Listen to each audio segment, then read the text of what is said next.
Miracles come while we in the fight. Don't give up and hold him tight. You will have a visible battle scar, but never forget who you are and fight, fight, fight.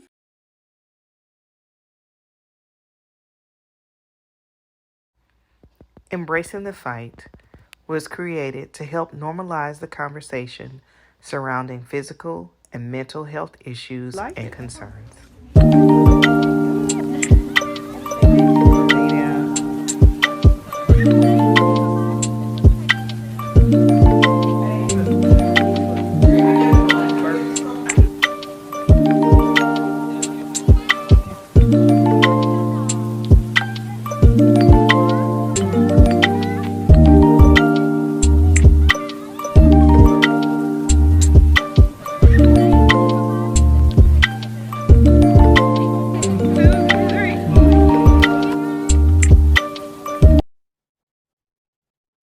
Hello, everyone, and welcome to Embracing the Fight. I am Erica Lamar, your digital creator and host.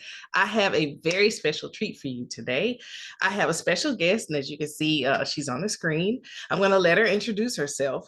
But this episode is mainly touching on mental health. Did you know that there is a mental health crisis in the United States? Every time that you look at the TV, you see someone is either committed suicide or they've gone to a school and shot up a bunch of kids, or they've just gone to where they work and they killed a bunch of people. It's like, why are they doing this? Well, I just wanted to talk to someone who specializes in clinical mental health. So I'll let her introduce herself.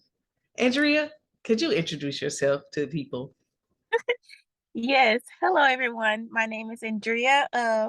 I met Erica from her prior marriage. I am her former stepdaughter.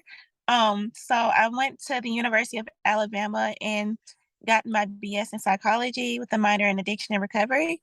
As of right now, I started my master's program in clinical mental health counseling in 2021. Okay. And what made you choose that? Oh, so many reasons, but to sum it all up, I chose clinical mental health counseling for two reasons. Okay. One, I felt like genuinely in my heart it was a calling. So an interesting thing is when I first went to college with for to get my bachelor's degree, I was actually going for biology, and the plan was to go for biology and then go to med school to become a general physician. I had already taken classes in undergrad regarding biology, basically getting myself acclimated with the medical scene, being in hospitals and everything. And the crazy thing is, I really love science. However, on the other end, I felt like even though I love science, that wasn't my calling for my life. And it was crazy because one day it took for me to actually have a mental health crisis to Mhm. know that I'm not in my calling. My calling is actually to actually help others, to guide others. So, oh, which leads into my second reason. I never want anyone to suffer in silence. A lot of times people do commit suicide, and a lot of times people do go and mass shootings happen via schools, um, protests, and everything like that due to somebody suffering in silence. So, with my journey, I didn't want people to experience me having to suffer in silence. Instead, I wanted to reach out to those and help guide them through the process to let them know that you have a voice and that how you're feeling is valid and that you're supposed to be here on this earth. Okay. That is amazing. It's interesting that you say that because, like she said, she's my bonus daughter because I still claim her to be mine. Every birthday, holiday, whatever I celebrate, I think about her, pray about her, talk to her, try to reach out to her. But there was something that I saw in her when, she was younger when I first met her. I saw that let's think back. You remember we had your birthday party at the house and I decorated, Yeah. everything, and you had your friends there and you had your little spa and all that stuff going on. Andrea was the one in the group that made sure that even though it was her birthday, that everyone was okay. If she saw someone that was kind of off to the side by themselves, she'd go over and put her arm around them and talk to them. And her friends would be going through different things, and they would come to her with whatever it was. And I was sitting here saying, this child is going to be either dealing with crazy people, or she's going to be on the sofa from listening to all this crazy stuff, that people have said. And in saying that, I've seen, her carry a whole lot. And with you being a clinical mental therapist, how do you get help? Do you get therapy, as well? What do you do to maintain that balance? Because you can't carry it all on your shoulders. Yes, and it's so funny that you say that because it was actually one time where me and you actually went to church. And I just remember just breaking down crying. I did not know why I was crying, but I did feel heavy. And then you did tell me after church, you was like, Andrea, you carry so much. Yep. You said it's so easy for people to put their problems on you, but what you do is that you harbor it and hold it. So yes, for me, I'm still in therapy. Mm-hmm. Okay. And when you And I go will to forever therapy, be in therapy. so when you go to therapy though, I mean, do you it's weird for me because I went to therapy myself, after your father and I divorced. I was in therapy for a while because I was sitting there, trying to figure out what was it that was necessarily wrong with me. But I know you're not supposed to go into therapy, thinking that way. You're supposed to go into therapy just stating what's happened. And then you go through the process of, whatever it is to try to get me to a point where I start seeing the light at the end of the tunnel. So can you give me an idea of what a therapy session is like? Like, you can give me one of the latest cases you had without using any names, but tell me, kind of how you set that up. Okay, so it depends on which therapy session, if it's number one, number two, or it can be number 10 or 12.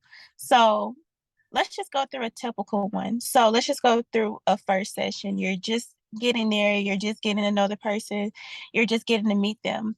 The purpose of the first 2 or 3 sessions is to build that therapeutic rapport. Your client should be able to be comfortable with you and to be able to open up to you.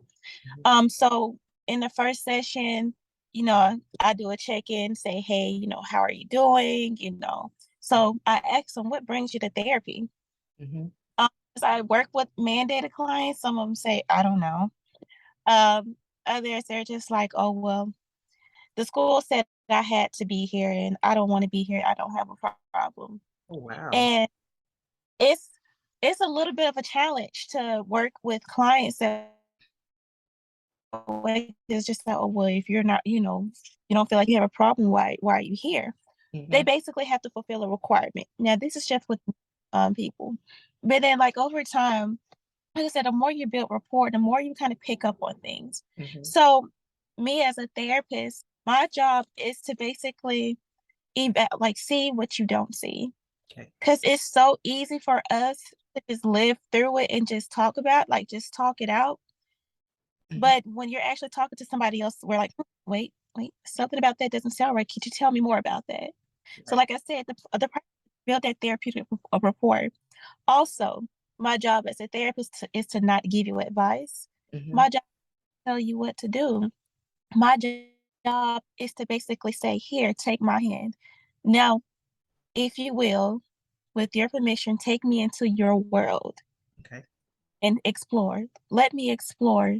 Take me through each and every aspect that you're open to take me through. Help me to understand because you as a client, you are the expert of your own life. You're the expert of your own wants and needs, and you know what you want in life. For me, I'm just going to be here to guide you through it. And the primary goal of therapy is to see you walk out that door because I do not want you to become dependent on me. Okay. My goal is to say, okay, let me guide you through this because when I look forward to the day when you'll be like, okay, I think it's time for you to time to set me free. And I'm like, okay, I will always be here. If you ever need help, if you ever need to reach out or if you're talking about anything, be free to reach out. Okay. So, like I said, my goal is just to see my clients walk away Mhm. better and in a better mindset. Okay. So how do you separate yourself from helping these people in the sense that, say, for instance, someone comes in, say it's a mother of, say, 5, and her husband has passed away. Now she's a widow. Now she's a single mother, and she's having to pull it all together. And she's talking about financial needs and how she's breaking down and everything. And here you are saying, okay, I'm a therapist and I have a steady check coming in. I could just give her a little money and help her out. But if you do that, then you're going to find yourself, falling behind financially, because you'll be helping everybody. Because I know your heart. You'll be helping everybody coming in that door, and you cannot do that. So how do you separate yourself from taking on these people's problems? Okay, so for one, because of my code of ethics, I go by the 2014 ACA Code of Ethics. It is unethical for me to actually give a client money. However, there's also something in my code where it says if this client is in a different need, if they're in a special need, then I can work with them and everything. But they will have to really exhibit that they're in a special need. So how do I separate myself? I have Andrea, the counselor, and I have Andrea, the person. So me, I'm going to bring my authentic self into the counseling session. So I use a marker. The moment I walk through that door, I put on my counseling hat. Mm-hmm. I go in, put on the counseling hat. I leave whatever I have at the door because this is my client's time. This is your hour. This is all about you. Mm-hmm. So once the session is over and everything, let's just say I'm driving home. I actually have a landmark that I give myself. So I give myself time to think about the clients, express my emotions, whether it's in prayer or just expressing my emotions out loud. Then once I see that marker, I'm like, okay, it's time to let it go. That's good. That's good. So what about this now? You got a big family. People got problems. They're going to come to you. They're going to ask you for all kinds of stuff, but you get paid to do this. So how do you cut off, all the freebies that you've been giving over the years? Because still, I bet your friends are still calling. They're still asking for advice. They're asking for help. They're asking for all these things. But now, since you are trained to do this, and this is how you make your money, how do you separate that portion from family and friends to clients? Do you make your family and friends your clients, or do you say, hey, I can send you to someone else. I'm not taking any clients right now. So they won't necessarily try to guilt trip you, more or Mhm. less, because some people just come in and start talking, and it's like, wait, hold on. I do Yeah. that from 9 to 5. I can give you somebody. I can't necessarily deal with that. How do you separate that? Yes, that's actually a great question because that's one of the toughest lessons that I've actually had to encounter myself and something that I'm still working on. So you're going to hear me talk about this code of ethics a lot because I have to follow this code of ethics that I cannot give counseling to family and friends. Honestly, that is the best thing that the code could ever offer because you have to set that boundary because if you're seeing clients all day, you're hearing trauma stories, you're hearing just a lot as a counselor, you hear a lot. It's a lot of stuff. It's crazy how much you hear. Mhm. You should be able to go home, relax, and not have to hear more. And so my problem is I would hear trauma stories all day. The next thing you know, I'm going into night shift, meaning, okay, family calls, friends call, and I'm just like, oh my goodness. And at one point in time, it drained me so much because I was just like, I don't even have time to focus on my issues. Mhm. So how I do that, I set a boundary. My Okay. number one boundary is saying no, right? But I won't say no like it's just like, no, I won't do it. Mhm. I'll be like, okay, all right.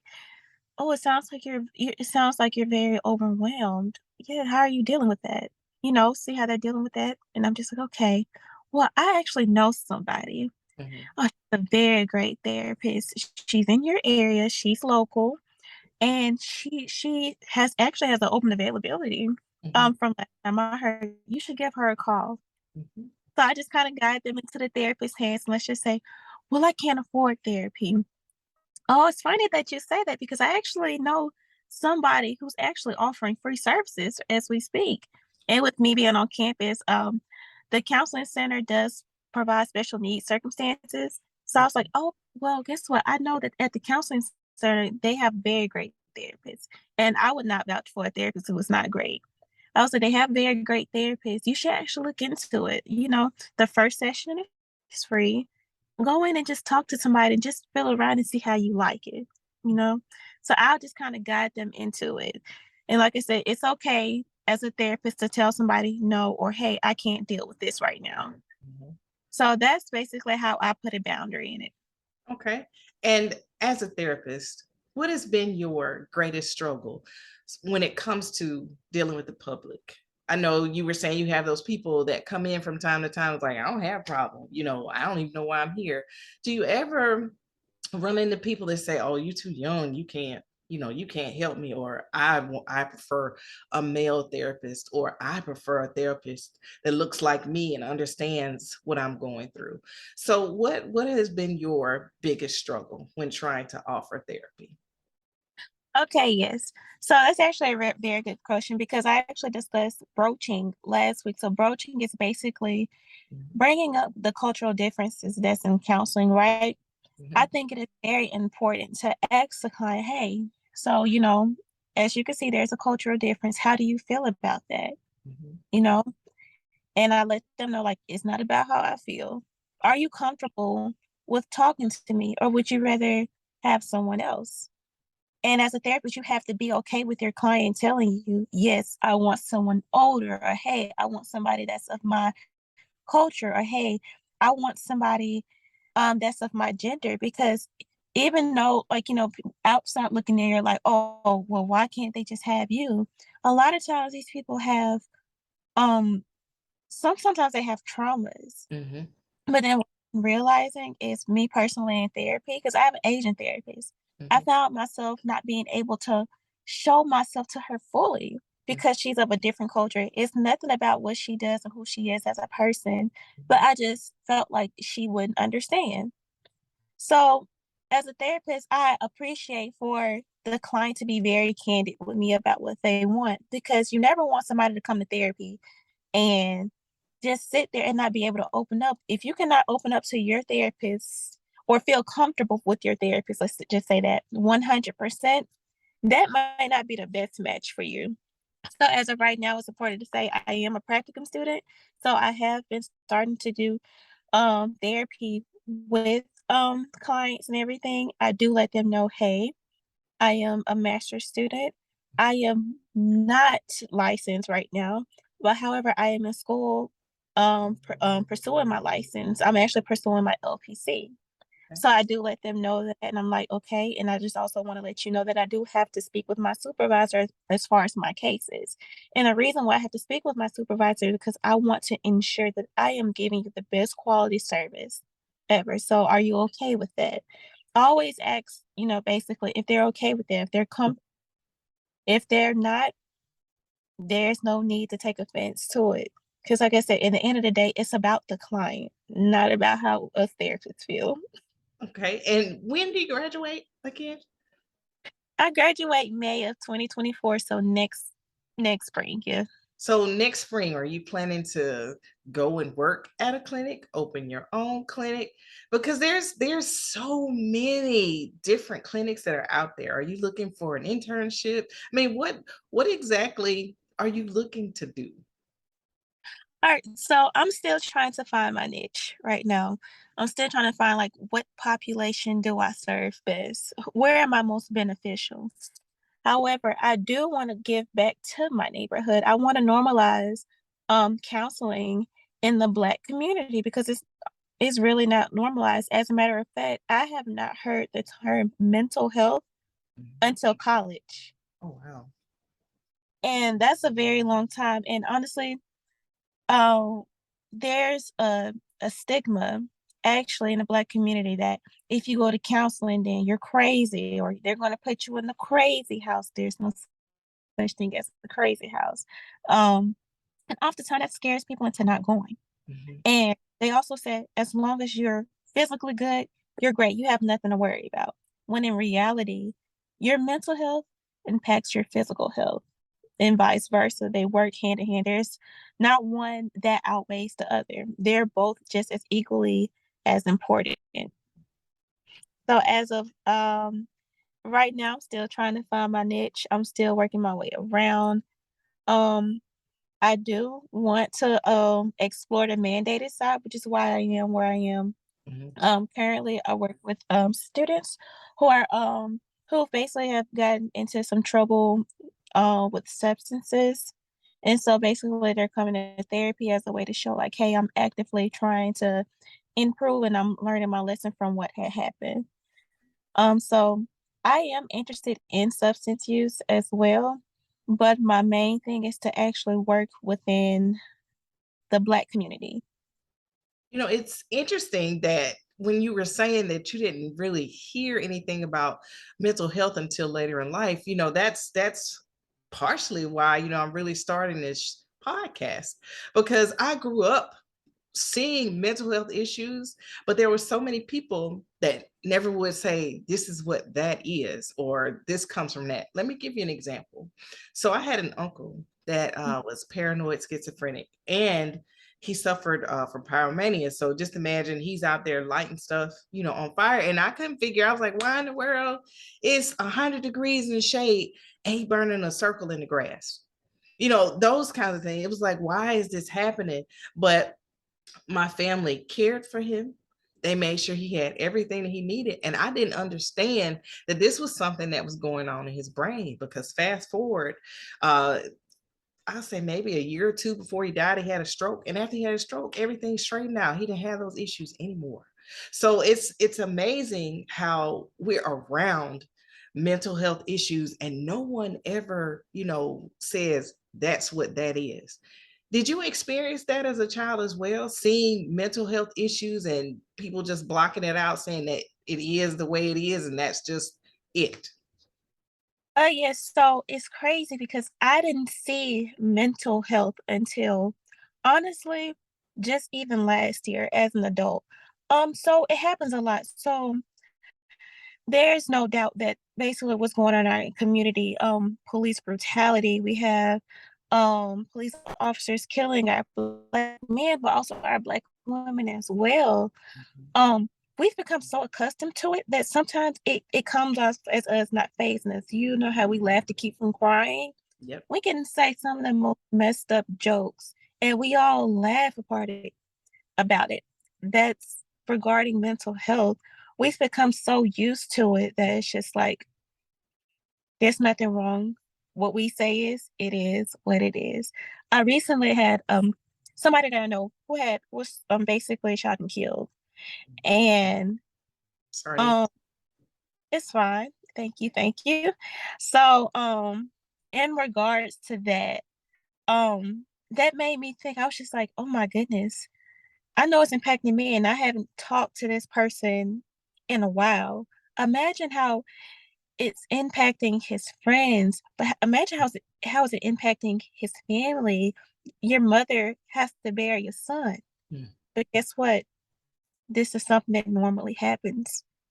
It, And while everybody goes back to scheduled programming, as they say, you have the family that is hurting, that is grieving, that is honestly basically sick and tired of having to see this happen again.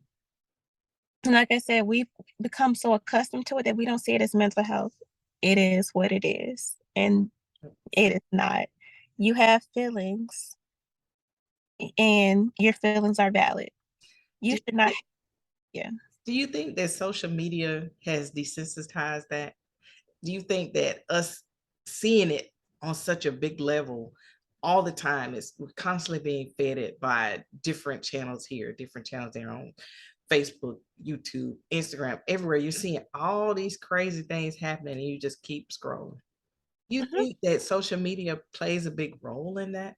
Because people don't really watch the news anymore, I don't think. I mean, you know, folks much older than us, they still stick with the news because that's what they know. But the people from my generation down, you know, they're looking at social media for their information and for what they're going through and what they're, you know, what they're thinking about. So do you think that social media has played a major role and just desensitizing our actions and thoughts when it pertains to mental health? Yes, most definitely. Honestly, I feel like social media has been a blessing but a curse at the same time. I Mhm. mean, for crying out loud, we've watched so much stuff happen on social media. We've watched somebody commit suicide on social media. People die on social media. We've watched, especially George Floyd, that 9 minute hard to watch. We've we hear about trauma, but now we have a front seat to actually see the trauma. And even though we're not there physically in person, oh yes, that definitely does mess up our brains. It does mess up my mind. I have honestly been traumatized from social media, which is why I'm not on it. Mhm. Because social media, if you just notice, have you ever noticed that whenever you're on social media, after just even just reading one or two sad stories, you just feel so depressed and down? Do you ever feel like It's your true. head is so full? Mhm. Like it's just sad. And sometimes you ever find yourself saying, "Why do I feel so down?" Yes. Yes, social media does have a part in contributing to desensitizing mental health. Like I said, it's a great way to spread mental health, but it's also another way to traumatize people at the same time. So I can admit something to you, right? So when it comes to being more social and being out, I don't do that. I really don't, get out as much as I should. And when I was living in Alabama, at least I would visit friends, I would play tennis, I would go out, I would do all these different things, I would travel. And it seems like once I moved here, I really started to isolate myself because I felt like I could have more peace if I was by myself. So when it comes to people isolating themselves as a form of therapy, would you recommend that? Um, well, it all depends. So sometimes you have to just make sure people are not isolating because they're depressed. Because sometimes you will be like, well, I'm not depressed. I feel just fine. But sometimes the way somebody speaks, what comes out their mouth, you're like, okay, these are starting to sound like depressive symptoms. I asked them like, hey, things that you found pleasurable at one point in time, do you find pleasure in it now? Mhm. If they say, "Eh, maybe, I don't know," that's an indicator, okay, something's up. Yeah. But that, oh no, I'm just fine. Then by all means, it's whatever works for that client. But Mhm. we have to make sure that isolation is for their own good, not for them to isolate themselves from others so that they can basically be in a room by themselves suffering in silence. Okay. The reason I asked that is because I was trying to gather myself to gather my peace. That way I don't carry any of the issues I had over into something new. So I've been basically keeping to myself. I've been praying, I've been fasting, I've been trying to, organize my life in such a way that I don't invite any negativity or any more pain in that sense for trying to do too much or to be too much for people because as I was saying earlier, I could see your heart because your heart mirrors mine in a sense, because, I'll help anybody any given day. And sometimes I'll help them to the point where I was hurting myself. But I realize now, even though I'm 45 years old, it's taken a really long time to say, you know what? You matter. You are everything. Because think about it. If I were to disappear today, the impact that I had on people's lives, sure they'll cry, at a funeral or whatnot, and they'll have nice things to say. But how did I feel before I left here? So I really have to think about my own mental health. So, like I said, I've been fasting, I've been praying, I've been trying to do, the right things when it comes to mental health. And like I said, I have a therapist. And I just want to thank you so much for coming on doing this candid interview. And I want to ask, is there anything else that you want to share with the wonderful people who are watching Embracing the Fight? Yes, there is one more thing that I would like to share. Okay. All right, so I mentioned in the beginning that one of the reasons that I got into this field is because I basically had a calling. Mhm, I am a Christian. I believe in a true and living God. mhm. And I believe that God calls us here on earth for a specific reason. So, with that being said, God is the reason why I am doing what I'm doing today, and I love it. So far, I am loving everything that I'm doing. God places people here on us to help his children, right? It's true. So with that being said, you are not going against God by going to a therapist. As long as you're not putting your trust Right. and faith Mm. in that, then you're good. I know a lot of churches say, why go to a therapist? Why go to a counselor or a life coach when you have God? Mhm. But what God said to me is, I put you here so that you can help them through, guide them through. Mhm. So it is okay. Therapy is okay. Mhm. And because you go to therapy, that doesn't mean something is wrong with you. That doesn't mean you're unnormal. It means that you're human and that you go through things in life. And that there is some things where it's just like you can't handle it by yourself. Sometimes you just need to just go and just honestly, sometimes you just need to go sit in an office and just vent to somebody that doesn't know you or your family. It's true.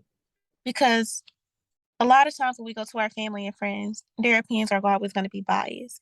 But going to a stranger, they see you. They don't see you and the baggage and everything that you brought in. They just see you and what's going on. That's good. That's good. Okay. All righty. Well, thank you so much for taking time out of your busy day to come join me on Embracing the Fight. And everyone else who's been listening, please take heed to her words. Take care of your mental health. It's the only one that you have. Thank you again for joining Embracing the Fight. I am Erica Lamar, your digital creator and host. Have an amazing day.